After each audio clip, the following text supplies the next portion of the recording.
شكون اللي بحالي كيحماق على البيبوش.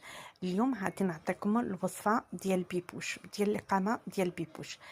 الاقامه ديال البيبوش درت فيها قشور ديال التين، قشور ديال الرمان، الازير، ورق سيدنا موسى، باديانه، عرق السوس، فليون، عود ديال القرفه، الزعتر، الزعتره، الكمون الصوفي،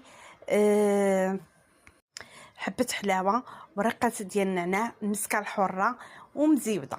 كنجمع هاد القامه كامله كنديرها في يا اما في خنيشه كنصوبها هكا من باش يتوب ديال حياتي. انا عندي هاد الخنيشه جمعتها فيها.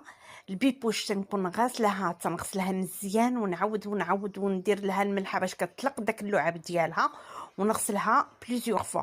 من بعد تندير عليها داك العطريه وكنخوي عليها الماء طايب وكنقفل عليها وكنخليها كطيب.